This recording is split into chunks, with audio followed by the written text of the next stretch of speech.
और मजबूत हुई। केंद्र सरकार के आश्वासनों और केंद्रीय शिक्षा मंत्री के पद से धर्मेंद्र प्रधान के इस्तीफे के बाद जंतर मंतर पर चल रहा आंदोलन समाप्त हो गया है। सरकार का कहना है कि छात्रों की चिंताओं को गंभीरता से सुनते हुए संवाद के माध्यम से समाधान निकाला गया है।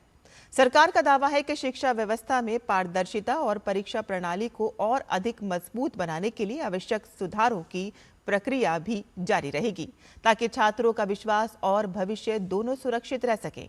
राष्ट्रीय राजधानी में आयोजित संयुक्त प्रेस कॉन्फ्रेंस में केंद्रीय मंत्री जेपी नड्डा, डॉक्टर जितेंद्र सिंह और सीजेपी के प्रतिनिधि मौजूद रहे। केंद्रीय स्वास्थ्य मंत्री जेपी नड्डा ने कहा कि सरकार प्रदर्शनकारी छात्रों के खिलाफ दर्ज सभी पुलिस मामलों को वापस लेगी और एफआईआर निरस्त करने की लिखित पुष्टि भी जल्द ही जारी करेगी। उन्होंने बताया कि कथित पेपर लीक विवाद से जुड़ी घटनाओं में जान गंवाने वाले छात्रों के परिवारों को अधिकतम संभव मुआवजा देने की प्रक्रिया भी शुरू की जाएगी।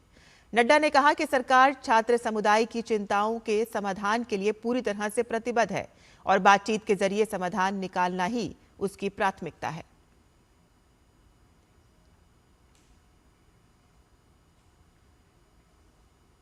ये आज एक रिटन मसौदा लेकर के आए थे, जिसमें उन्होंने एजिटेशन में चल रहे केसेस के बारे में 4 पॉइंट्स दिए थे और उसके साथ साथ जो बाकी 2 डिमांड्स थी, रिटेलिएटरी मेजर्स न लिए जाए, कंपनसेशन दिया जाए और इनके 5 पॉइंट चार्टर को कंसिडर किया जाए, उस पर डिटेल में चर्चा हुई।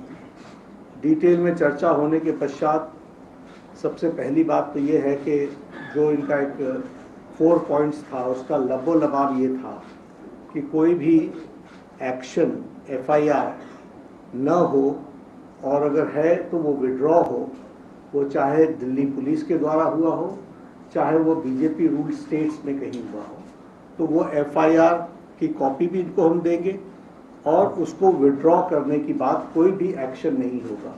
इस बात को सरकार ने स्वीकारा है, जो प्रोटेस्टर्स के साथ प्रोटेस्ट के दौरान हुआ है। उसी तरीके से फ्यूचर में भी जो ऑर्गेनाइजर्स हैं और प्रोटेस्टर्स हैं, उनका इस एक्टिविटी के लिए कोई भी उन पर आगे केस नहीं होगा, इस बात को हम लोगों ने माना है। केंद्रीय मंत्री प्रहलाद जोशी की